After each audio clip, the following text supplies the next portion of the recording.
Sebelum pembelajaran, apakah sudah melaksanakan piket kelas? Baik, memang sudah rapih ya kelas ini. Assalamualaikum warahmatullahi wabarakatuh. Waalaikumsalam. Kabar hari ini? Alhamdulillah, kalau baik. Baik, kita absen terlebih dahulu. Sekar. Hadir, Bu.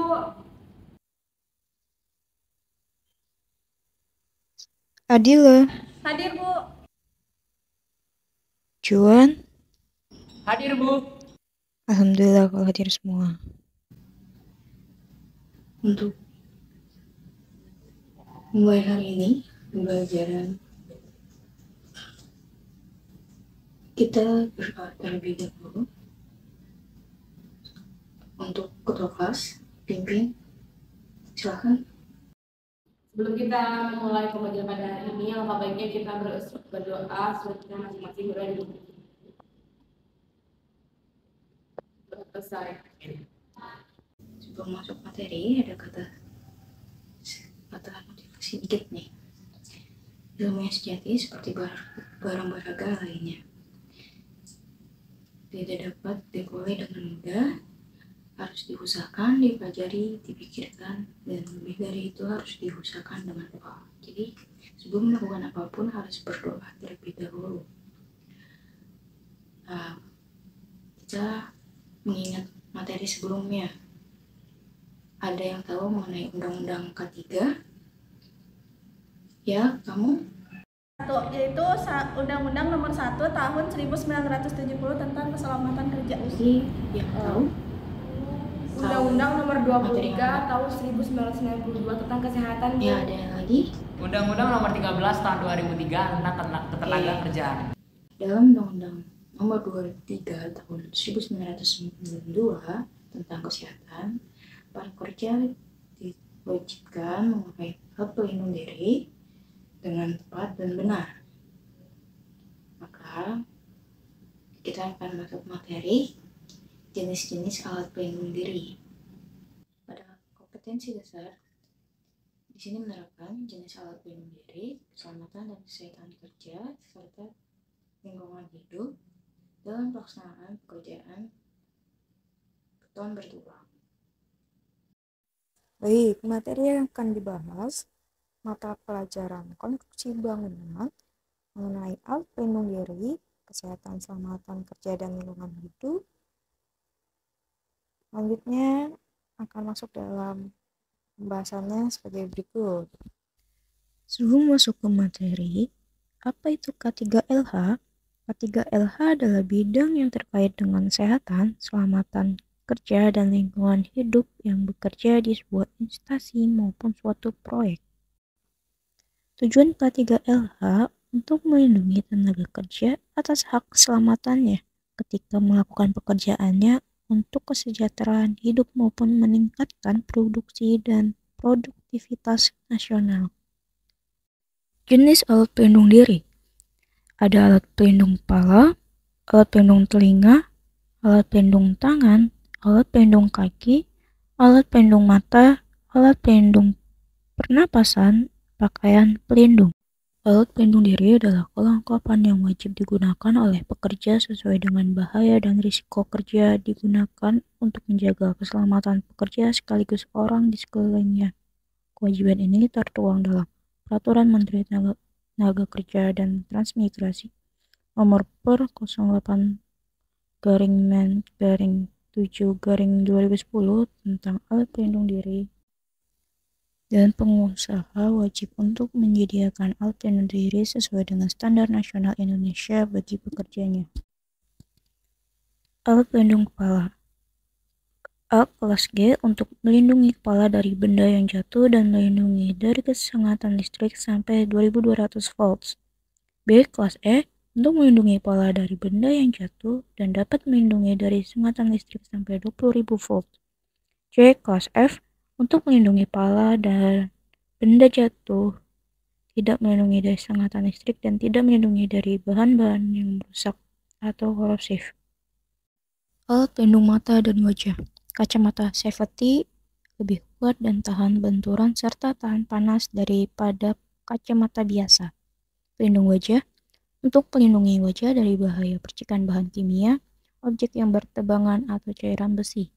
Google adalah pelindung mata yang lebih baik dibandingkan safety glass sebab lebih menempel pada wajah.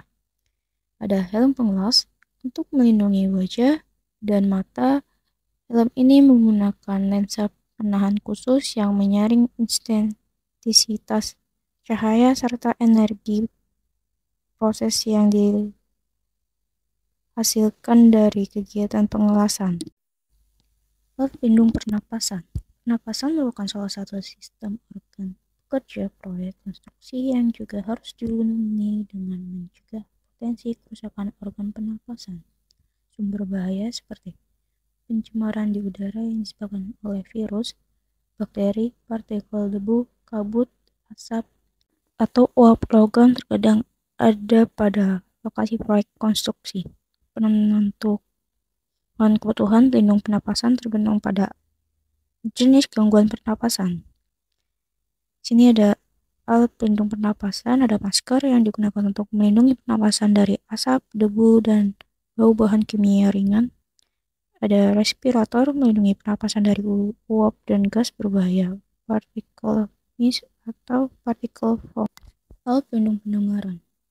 Foam earplugs, PVC earplug, earmuff untuk melindungi telinga dari suara bising yang berlebihan di tempat kerja yang dapat mengganggu pendengaran atau telinga. Berikut gambar alat pelindung pendengaran. Alat pakaian pelindung. Pakaian pelindung juga digunakan untuk melindungi seluruh atau sebagian tubuh dari percikan cairan tubuh dan suhu panas atau dingin. Contoh pakaian pelindung adalah baju, rompi, dan celemek yang biasanya terbuat dari bahan-bahan bersifat kedap terhadap cairan dan bahan kimia seperti bahan plastik atau karet. Klasifikasi pakaian pelindung dapat dilihat dari warna pakaian pelindung.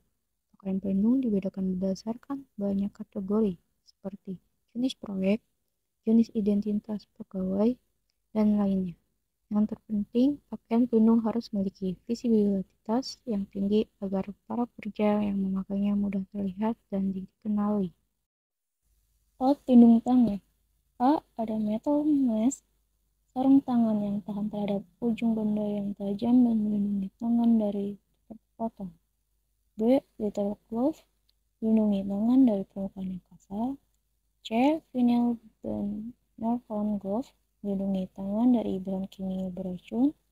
D. Rubber glove, melindungi tangan saat bekerja dengan listrik.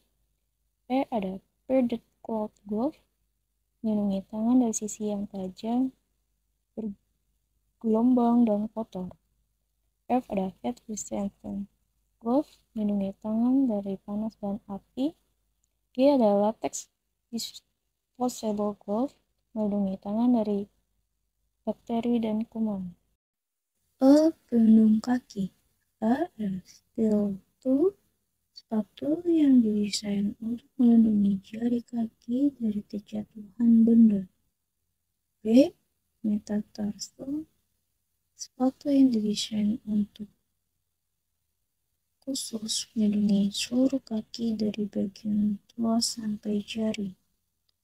C. Ada reinforced sole, sepatu ini didesain dengan bahan penguat dari besi yang akan melindungi dari tusukan pada kaki. D.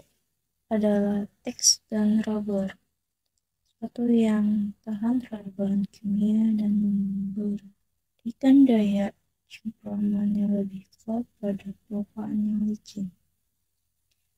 E. Ada PVC boot, sepatu yang melindungi dari lembab dan membantu berjalan di tempat PC.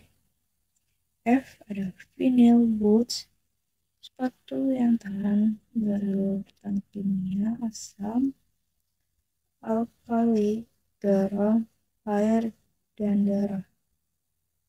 G ada nitrile boots, sepatu yang tahan terhadap lemak hewan, oli, dan bahan kimia. O. Pelindung bahaya jatuh. A. Full body harness, pakaian penahan bahaya jatuh, sistem yang dirancang dengan desain yang nyaman bagi si pemakai untuk menyebarkan tenaga benturan atau goncangan pada saat jatuh melalui pundak, paha, dan pantat. B ada lifeline atau tali kaitan lentur dengan kekuatan tarik minimum 500 kg yang salah satu ujungnya diikatkan ke tempat kaitan dan menggantung secara vertikal atau diikatkan pada tempat kaitan yang lain untuk digunakan secara horizontal. C. Underline tempat kaitan, tempat yang menyangkutkan pengait yang sedikitnya harus mampu menahan 500 kg per pekerja yang menggunakan tempat kaitan tersebut.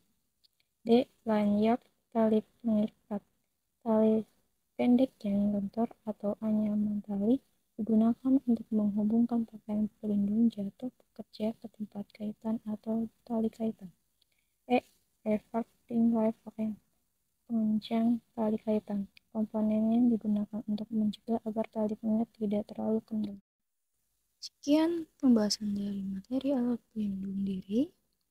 Baik, ada yang ingin bertanya tentang materi? Tidak ada Bu, sudah paham. Tidak Bu, sudah lumayan paham. Tidak ada Bu, cukup sudah paham.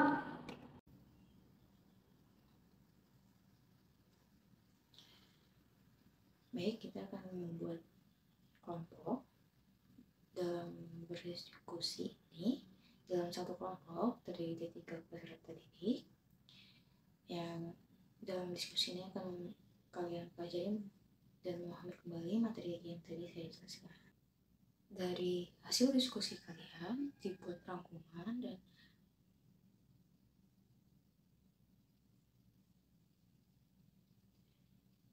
dan dari diskusi kalian membuat rangkuman dan mencari kembali mengenai alat pelindung diri dari informasi yang lainnya, bisa dari internet, buku, dan YouTube.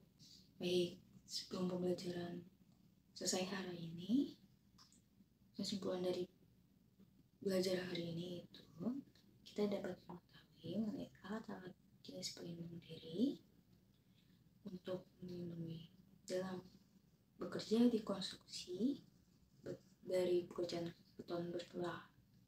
Jadi kita harus wajib memakai alat pelindung diri ini. Dari pembelajaran semoga bermanfaat. Nah, sebelum itu nanti saya akan mengirimkan tugas yang akan dikumpulkan sesuai ketentuan yang saya akan kirim. Bisa dilihat nanti, oke? Pengumpulan tugasnya ini dalam 2 minggu setelah saya memberikan tugas tersebut. Oke, untuk itu kita berdoa terlebih dahulu. Oke, sebelum selesai kita berdoa terlebih dahulu untuk ketua kelas, pimpin, silakan. Pulang-pulang apa lebih baiknya kita berdoa terlebih dahulu kita masing-masing. Berdoa dimulai.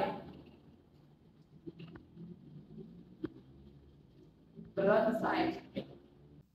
Pembelajaran hari ini selesai. Cukup sekian. Assalamualaikum warahmatullahi wabarakatuh. Sampai jumpa, bertemu lagi nanti di mata pelajaran konstruksi bangunan.